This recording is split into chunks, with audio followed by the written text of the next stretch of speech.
तो जी नमस्कार, जय श्री राम, हर हर महादेव, राधे राधे। दोस्तों आज की जो वीडियो है आप लोगों के लिए बहुत ही खास होने वाली है। अब इस वीडियो में जो बात करने वाले हैं शायद आप समझ तो गए होंगे किस पर बात करने वाले हैं। भाई आप लोगों के एग्ज़ाम के ज़्यादा दिन नहीं बचे हैं, आप सभी जानते हैं, और अब समय आ गया भाई पढ़ाई करने का। और आप यदि इस वीडियो को देख लेते हो तो मैं गारंटी और चैलेंज देता हूँ कि आप खुद को रोक नहीं पाओगे पढ़ने के लिए। खुद को रोक नहीं पाओगे पढ़ने के लिए, मैं गारंटी लेता हूँ। आपके अंदर आग जाग जाएगी, आप खुद को रोक नहीं पाओगे पढ़ने के लिए। आप बिल्कुल उतारू हो जाओगे। इस वीडियो को देखने के बाद आप तुरंत ही सिर्फ किताब की तरफ दौड़ोगे। किताब कहाँ है, हमें पढ़ना है। और आप बगैर पढ़े नहीं रह पाओगे। क्या आप इस तरीके से बनना चाहते हैं तो बिल्कुल इस वीडियो को पूरा देखना। वीडियो ज़्यादा बड़ी नहीं है भाई। आप 10 मिनट भी यदि मुझे देते हैं तो जी मान के चलिएगा हम आपकी लाइफ चेंज कर देंगे। यदि आपको विश्वास है तो वीडियो पूरी देखना, यदि नहीं है विश्वास तो वीडियो को अभी छोड़कर चले जाइए। मैं ये दावा जरूर करता हूँ कि यदि आपने इस वीडियो को देख लिया तो आप खुद को नहीं रोक पाओगे भाई। आप बिल्कुल पढ़ने के लिए पागल हो जाओगे कि मुझे बस पढ़ना है, फिर देखना आप मजे। तो चलिए करें शुरू। इसमें हम आपको कुछ टिप्स बताएंगे।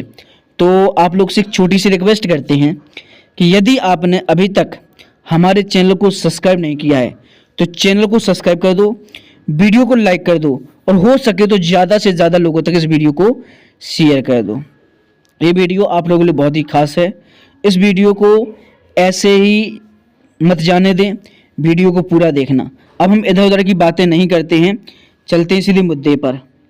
तो भाई जो हमने लिखा है, समय आ गया पढ़ाई करने का, दम है तो खुद को रोक कर दिखाओ। बिल्कुल इसी आधार पर हम करेंगे। चलिए तो कुछ तरीके बताते हैं। तो दोस्तों जब भी आपका मन पढ़ने का ना हो तो हमारी कुछ बातों को ध्यान से सुनना, फिर आप देखना कि आपका मन होता है कि नहीं होता है। सबसे पहले आपके जो माता पिता हैं, ठीक है, यहीं से आपके हम शुरुआत करते हैं। हमारी क्लास में हम ऑनलाइन पढ़ाते हैं बच्चों को और ऑफलाइन भी पढ़ाते हैं। तो हमारी क्लास में कई सारे बच्चे ऐसे आते हैं जिनको पढ़ने में बिल्कुल भी मज़ा नहीं आता, उनका मन नहीं होता पढ़ने का। जब वो शुरुआत में आते हैं उनकी समस्या यही होती है। जब वो कुछ समय रुकते हैं हमारी कोचिंग में, पढ़ते हैं, तो वो बाद में यही कहते हैं, सर पहले आपके पास पढ़ लिया होता तो आज हमारा समय बहुत बच जाता।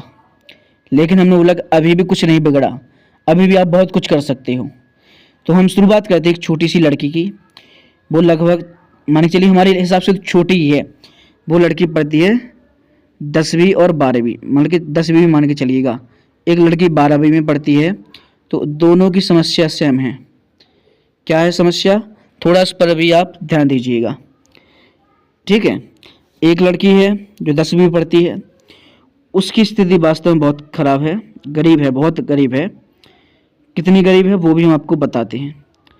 उसके पिता की तबीयत खराब रहती है, वो काम पर नहीं जाते हैं। तो उस एक भाई एक बहन है, ठीक है। एक वो लड़की जो पढ़ने आती है हमारे पास, एक उसका भाई है, थोड़ा उससे बड़ा है। तो बड़ा भाई क्या काम करता है भाई, कबाड़ी का काम करता है। क्या काम करता है, कबाड़ी का। जो उसकी माँ है वो घर घर जाके झाड़ू पोंछा करती है, ठीक है, झाड़ू पोंछा करती है। शायद ही आपकी में से किसी व्यक्ति की ऐसी माँ हो को जो झाड़ू पोंछा करती है। आपका बड़ा भाई कबाड़ी का काम करता है, गंदगी वाला काम करता है। किस लिए, कि वो आपको पढ़ाने के लिए। तो बच्ची आई हमारे पास, उसका मन वास्तव में नहीं लग रहा था पढ़ने का। तो सर बोली, सर हमें बताइए, हम समझ में नहीं यार, हम पढ़े कि नहीं पढ़े, क्या करें, हम पढ़ाई में बिल्कुल भी मन नहीं लग रहा। तो हमने कहा बेटा आपके पिता की तबीयत खराब है, चलो कोई बात नहीं, आपसे हम 1 भी रुपया नहीं लेंगे। आप आज घर जाना, घर जाकर अपने भाई से पूछना कि भाई आज कितना कमाया। अपने भाई से पूछना आज कितना कमाया। आप माँ से जाकर पूछना, माँ आज आप किस किस घर में गई थी, आज किस घर में क्या काम किया। तो वो बोले ठीक है सर हम पूछेंगे। वो अपने घर गई तो सबसे पहले तो वो अपने पिता के चेहरे की तरफ देखी। पिता का चेहरा देखते ही उसको रोना आ गया भाई, रोना आ गया। तो उसने एक संकल्प किया कि जिस दिन हम पढ़कर हम नौकरी हासिल कर लेंगे, सबसे पहले हमारा सपना यही रहेगा कि हम अपने माता पिता अपने भाई की ख्वाहिश पूरा करें। तो उसने एक नोटबुक में नोट यही कर लिया कि हम जिस दिन नौकरी लगेगी, ठीक है। फिर वो अपने भाई के पास गई, भाई आज कहाँ गए थे? तो उसके भाई ने कहा नहीं, हम यहीं पर कोई कंपनी में गए थे, वहाँ पर गए थे काम करने। लेकिन उसको रियलिटी बच्ची को पता नहीं थी कि उसका भाई करता क्या है। तो अचानक से उसकी एक दिन ऐसे ही घूम रहा था, तो वो लड़की जा रही थी पढ़ने के लिए, तो उसकी नज़र पड़ी अपने भाई पर कि ले आते हमारा भाई है। उसने अपने भाई को देखा, उसने बोला भैया, तो उसने देखा कि कौन, उसका भैया उसके पास आया, ठीक है। तो उसने बोला क्या बात है? कि ले आप बोल रहे थे कंपनी में, आप यहाँ क्या कर रहे हो? कि ले बेटा ये भाई बहन यही हमारी कंपनी है, यहाँ से हम जितना मेहनत कर लेंगे उतना ही हम कमा लेते हैं, अपना घर चलाते हैं, ठीक है। तेरे लिए हम पढ़ने के लिए खर्चा देते हैं, घर में खाने पीने की व्यवस्था करते हैं, ठीक है। अब उसको बुरा और ज़्यादा बुरा लगा कि बताइए हमारी वजह से हमें पढ़ाने के लिए हमारे भैया इस प्रकार काम कर रहे हैं।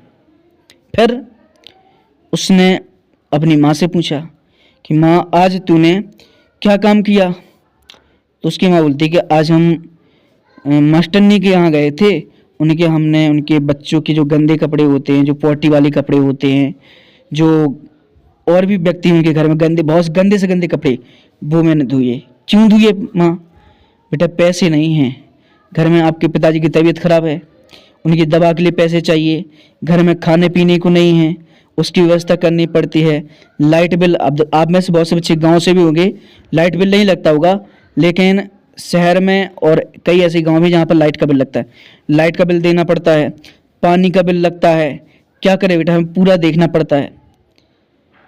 जब बच्ची ने ये बात सुनी, उसको इतना दुख हुआ, इतना दुख हुआ, वो हमारे पास आई कि ली सर, आपने जो हमसे कहा था हमने पूरा किया।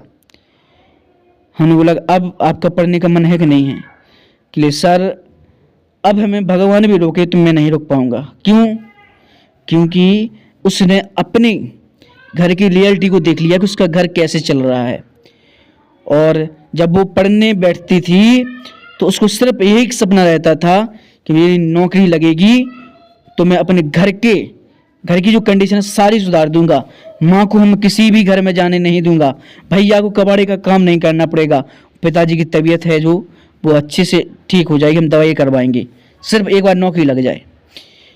उस बच्चे ने इस प्रकार से मेहनत की। वास्तव में आप में से भी भगवान से विनती करते हैं कि आपके घर में कोई ऐसा व्यक्ति ना हो या ऐसी स्थिति आपकी खराब ना हो, फिर भी आपका पढ़ाई में मन नहीं लगता, तो एक बार पिताजी से पूछ कर देखना कि पिताजी आप कमाओगे नहीं तो घर कैसे चलेगा।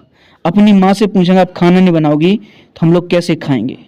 तो बेटा आपसे पिताजी ये नहीं कहते कि बेटा आप ये काम कर दो या ये काम कर दो, कोई भी काम करने के लिए नहीं कहते। अधिक कहते हैं तो इतना बड़ा काम करने के लिए नहीं कहते, ठीक है, कि आपको परेशान होना पड़े। अब एक बात और बताते, ये तो हो गई हमारी पहली समस्या। तो वो बच्ची बहुत मेहनत करने लगी पढ़ने के लिए, वो वास्तव में अच्छा रिजल्ट भी उसने पाया था, तो इसलिए हमने उसको जो बताया था उसी प्रकार से उसने फॉलो किया था। अब बात करते हैं दूसरे व्यक्ति की। इसको सुनने के बाद आप में से काफ़ी बच्चे ऐसे भी होंगे कि जो हमने बच्ची की कहानी बताई इससे प्रोत्साहित हुए होंगे, लेकिन ये जो हम कहानी दूसरी बताने वाले हैं इससे आप वास्तव में बहुत ज़्यादा प्रोत्साहित होंगे। अब बात करते हैं हम एक ऐसे लड़के की। एक लड़का था, उसके पिता ने एक कोचिंग में, ठीक है, एक कोचिंग में बच्चे की तैयारी के लिए पैसे भरे। पिता मतलब अच्छा खासा था, अच्छा खासा घर चलता था, हर चीज़। अब क्या हुआ, बच्चे का कोचिंग में 6 महीने का बैच चलता है, वो किसी नौकरी की तैयारी कर रहा था। 6,000 रुपये लगते सिर्फ उस बैच के 6 महीने के। 6,000 रुपये उसके पिता ने जमा कर दी सीधे 6 महीने के, और बच्चे से कहा जाकर पढ़ो, ठीक है।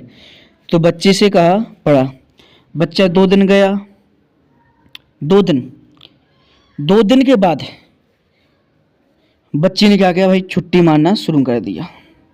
अपने दोस्तों के साथ आवारागर्दी करने लगा। वो क्या करता था, घर से निकलता था, कहता था हम पापा कोचिंग जा रहे हैं, मम्मी कोचिंग जा रहे हैं, हम शाम को लौटेंगे। उसके माता पिता को क्या पता कि वो क्या कर रहा है। तो वो घर से निकलता था और कोचिंग के रास्ते से आता था, ठीक है, और वो अपने दोस्तों के साथ इधर उधर आवारागर्दी करने निकल जाता था। और जैसे ही कोचिंग की छुट्टी का टाइम होता था, वो सीधे कहाँ पर पहुँचता था, अपने घर जाता था। उसके पिता उसकी कॉपी वगैरह भी चेक नहीं करते। चलो ठीक है, बच्चे की कॉपी चेक करना इस उम्र में अच्छी बात नहीं है, बच्चे के लगेगा पिता को उन पर विश्वास नहीं है। उसने अपने बच्चे की कॉपी चेक नहीं की, ठीक है। 2 महीने हो गए। अब क्या हुआ था, 2 महीने बाद उसके पिता को पता नहीं चलता, वो बच्चा अपने कमरे की चाबी साथ में ले गया। उस कमरे में कुछ ऐसे इंपॉर्टेंट डॉक्यूमेंट या कुछ इंपॉर्टेंट चीज़ रखी थी जो उसके पिता को चाहिए थी। तो उसने कहा ऐसा करो, कोचिंग चलते हैं तो सर से भी मिल लेंगे और बच्चे के बारे में पूछ लेंगे और चाबी लेते आएंगे कि ठीक है। अब वो उसके पिता कोचिंग पहुँचे। कोचिंग में टीचर्स पढ़ा रहे थे और भी स्टूडेंट वहाँ पर बैठे थे। उसने बोला कि सर आज संजय आया क्या? उसने सीधा नहीं बोला संजय आया क्या, सर संजय को बुला दीजिए। उसके पिताजी बोले भाई साहब आप क्षमा कीजिए। कि क्यों? कि आपका बेटा पिछले 20 दिन से कोचिंग नहीं आया, 20 दिन से कोचिंग नहीं आया। अब उसके पिता को इस प्रकार से धक्का लगा, वो सीधे घर गया, ठीक है, सीधा घर गया। और शाम के उसका बेटा जब लौटा तो कि बेटा हम आपसे कुछ बात करना चाहते, कि बैठो यहाँ पर। उसके पिता बैठे, उसको बच्चा भी बैठा, उसकी माँ को भी बैठाया, उसकी छोटी सी बहन थी वो भी वहाँ पर बैठी। उस छोटी बहन को इसलिए बैठाया कि जो लापरवाही इसके लड़के ने की वो उसकी बेटी ना करे। उसने बैठाया कि बेटा आज सर ने क्या पढ़ाया था, मुझे कॉफ़ी दिखाओ। अब वो बच्चा घबराया कि ले पापा वो कॉफ़ी हमारा दोस्त ले गया, चलो दोस्त को फ़ोन लगाओ। अब वो प्लान तो देखो बनाया नहीं था, कौन सा दोस्त ले गया? अरे वो 2 दिन पहले ले गया था। तो किले तो फिर आज क्या लिखा वहाँ पर? किले वो मैंने पेज में लिखा था, किले पेज बताओ। पेज हमारा गिर गया। किले अभी आपकी सर का फ़ोन आया। पिता ने सीधे फिर साहब बोला देखो चोरी उसकी पकड़ी गई। तो पिता ने सर को फ़ोन लगाया, सर संजय आज पढ़ने आया था क्या? सर ने बोला बिल्कुल सर, 20 दिन से नहीं आया आपका लड़का। जब बच्चे की ऐसी लापरवाही, इतना झूठ देखा, उसके पिता को सिर्फ छोटा सा तकलीफ हुआ, उसको अटैक आया। पहला अटैक उसके पिता को आ गया। भाई आप लोग ऐसी लापरवाही बिल्कुल मत करना। आपके पिता की कंडीशन खराब भी हो सकती है, अच्छी भी हो, लेकिन पिता से झूठ मत बोल। हाँ आपके बस की पढ़ना नहीं, साफ बोलो पिताजी मुझे नहीं पढ़ना। उसके पिता को पहला अटैक आ गया। उसके पिता ने अपने बच्चे से कहा कि जा आज से सोच लेना कि आपका पिता मर गया, आज से अपना चेहरा मुझे मत दिखाना और जो कुछ करना कर। तू बता इतनी बड़ी झूठ मुझसे छुपाया रहा, इस प्रकार से पागल बनाता रहेगा, भविष्य में ना जाने क्या क्या करेगा, हम लोगों को किस अंधेरे में ढकेल देगा। इतनी बात बच्चे को लगी। बच्चे ने यही बात सुनी तो वो अपने दोस्तों के साथ फिर से गया, खूब नशा वगैरह भी किया, हर चीज़। जब पिता को और पता चला कि बच्चा नशा भी अब करने लगा, पढ़ाई तो ठीक है नशा भी करने लगा, पिता को दूसरा अटैक भी आ गया। भाई रियलिटी घटना है भाई, ठीक है, रियलिटी घटना है, फिर आप विश्वास मत करना, ठीक है, भले आप विश्वास मत करना, जो रियलिटी घटना है एक बार आप इसको सुन लीजिए बस। दूसरा अटैक आया। तीसरा अटैक तो आप सभी जानते हैं कि तीसरे अटैक में भगवान भी उसको नहीं बचा पाता। जब उस बच्चे को पता चला कि हमारे पिता की हालत वास्तव में ख़राब है, जो उसके पिता काम वगैरह करते थे अब उसकी हालत ख़राब हो गई, तो पिता ने काम करना भी बंद कर दिया। अब पिता ने जैसे ही काम करना बंद किया तो घर की कंडीशन बिगड़ गई, खाने पीने के लाले पड़ गए। उस बच्चे ने अपने दोस्तों से कुछ पैसे मांगे, उसके दोस्तों ने पैसा देने से मना कर दिया।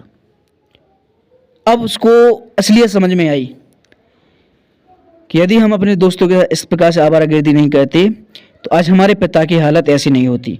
जो उसके पिता हैं वो सोच रहा था पिता की हालत सिर्फ हमारी वजह से हुई है, वो रियलिटी सही सोच रहा था। इसका कारण वही था, उसके घर की जो कंडीशन बिगड़ गई है उसका जिम्मेदार भी वही लड़का था। फिर क्या हुआ, उस बच्चे ने एक किराए पर रिक्शा या ऑटो वगैरह होता है वो लिया। रात में आप सभी ने देखा होगा, आपके शहर में भी ऐसा होता होगा कि रात में जो किराया वो ज़्यादा लगता है। यदि आपको 2 किलोमीटर भी जाना पड़ता है तो किराया मान के चलिएगा आपके 100 से 200 रुपये ले लेते हैं। कोई भी लेता है रात का, कोई टैक्सी वाला पहली बात तो जाता नहीं हो, जाता है तो 100 से 200 रुपये ले लेता है। वो रात भर टैक्सी चलाता है और क्या करता है, टैक्सी चलाने के साथ साथ दिन में वो पढ़ाई भी करता है। अब घर का खर्चा भी वो बच्चा चला रहा था टैक्सी चला के। दिन रात के 1000-2000 रुपये होते थे तो वो 100-200 रुपये अपने पास रखता था, बाकी घर पर देता था। इस प्रकार से घर का खर्चा। पिता उससे बोलना बंद कर दिया, पिता ने बिल्कुल बोलना बंद कर दिया। और पिता की इस हालत के चलते उसकी माँ ने भी उससे बोलना बंद कर दिया। अब वो घर का खर्चा, खाने पीने सब लाता था। माँ सिर्फ बनाती थी, खिलाती, लेकिन मतलब नहीं रखती थी बच्चे से। बच्चे ने क्या किया, अब क्या करें, पिता की नज़र में गिर गया, माँ की नज़र में गिर गया, और समय आने पर मैं अपनी छोटी बहन की नज़र में भी गिर जाऊंगा। उसने कोचिंग ज्वाइन की, मन लगा के पढ़ाई की और उसका सिलेक्शन हुआ भाई एसएससी जीडी में। एसएससी जीडी का एग्ज़ाम होता है जिसमें काफ़ी अच्छी नौकरी मिलती है। उसका सिलेक्शन उसमें हुआ। उसका सिलेक्शन हुआ तो भाई आप विश्वास नहीं करोगे, उसका सिलेक्शन का जो कॉल लेटर आया, जो लेटर वगैरह आता है, वो उसके घर आया। उसकी बहन को पता चला कि लेटर आया कोई भैया के नाम से, उस पर भैया का नाम लिखा, पिताजी का नाम लिखा। सो उसने वो लेटर किसको, अपने पिताजी को बताया। पिताजी बाकी होशियार थे, समझदार थे, उसकी माता पिता भी शिक्षित थे, तभी तो उसने अपने बच्चों को शिक्षित किया। जिनके माता पिता शिक्षित नहीं हैं तो वही जानते हैं कि शिक्षा की वैल्यू होती क्या है। अगर किसी के माता पिता से कहो कि आप यदि आपको पढ़ने का मौका मिले पढ़ लोगे, वो बोलेंगे आप कुछ नहीं दो, हम पढ़ लेंगे, बस पढ़ने मुझे बहुत अच्छा लगता है पढ़ना। और जो बच्चे पढ़ाई का नाम सुनकर छुपते हैं, दुखते हैं, अपना मन इधर उधर लगाते हैं, वो वास्तव में बहुत गलतियाँ कर रहे हैं। उसका कॉल लेटर आया, पिता को चला के बेटे की नौकरी लगी। उसके पिता ने बेटे को नहीं बताया। अब नौकरी, फिर अगले दिन एक लेटर और आया रेलवे की तरफ से, उसकी नौकरी रेलवे में भी लग गई। और एक लेटर आया भाई बैंक की तरफ से, उसकी नौकरी बैंक में लग गई। तीनों लेटर उसके पिता के हाथों में थे। जैसे तीनों लेटर उसके पिता के हाथ में पहुंचे, उसके पिता को दुख हुआ कि भाई हमने गलत चिंतन किया था, आज स्थिति हमारी ये है। बच्चे ने काफ़ी मेहनत की। हाँ देखो, बच्चे को जिम्मेदार होना चाहिए। उसने अपनी कुछ बातें जो कही थी, उसने उस पर थोड़ा उसको दुख भी हुआ। ठीक है, इस प्रकार से फिर क्या होता है, ठीक है, इस प्रकार से जब उसके बच्चे को पता चला कि हमारी नौकरी के लेटर आ चुके हैं, तो जैसे ही लेटर आए हुए हैं तो उसने पिता से कहा बताइए आप हम कौन सी नौकरी करें। तो पिता ने कहा जो बेटा आपकी इच्छा हो। पिता भी उससे अच्छे से बोलने लगे, उसकी माँ भी अच्छे से बोलने लगी। उसकी नौकरी लगी बैंक में। बैंक में उसने इसलिए चुनी कि बैंक जो उसके कस्बे में ही लगती है, वो अपने माता पिता की भी देखभाल कर सके और वो बैंक में नौकरी कर सके। बढ़िया बिंदास नौकरी करने लगा और नौकरी लगने के 10 से 15 दिन बाद पिता को तीसरा अटैक भी आया। वो आया खुशी का, उसके पिता चल बसे। अब वो उसकी नौकरी का जो पेमेंट कह सकते सैलरी आना था, उसने अपने पिता को सैलरी का मज़ा नहीं दिला पाया। उसकी सैलरी उसके पिता ने नहीं देख पाई जो उसका सपना था। तो भाई ऐसी लापरवाही आप भी ना करें। आप बिल्कुल बिंदास तरीके से पढ़ाई करें, अपने माता पिता के बारे में सोचें। तो मैं ये कहता हूँ दावे के साथ, आपने जो वीडियो देखी है इससे आपको काफ़ी ज़्यादा फ़ायदा देखने को मिलेगा। एक बार आप ट्राई करके देखिएगा, ठीक है। लेकिन आप इस प्रकार से अपने माता पिता का दिल मत दुखाना। बस पढ़ना ही तो है, कोई पत्थर तो उठाना नहीं, कोई भारी वजन तो उठाना नहीं है, सिर्फ पढ़ना ही तो है। तो पढ़ो, जी जान लगा दो पढ़ने में, मेहनत इस तरीके से करो कि आप विश्वास ना करेंगे, ठीक है। तो दोस्तों वीडियो अच्छी लगी है तो चैनल को सब्सक्राइब करो और हो सके तो ज़्यादा से ज़्यादा लोगों तक इस वीडियो को शेयर करो। तो मिलते हैं इसी तरीके की नेक्स्ट वीडियो में। जब तक के लिए जय श्री राम, हर हर महादेव, राधे राधे।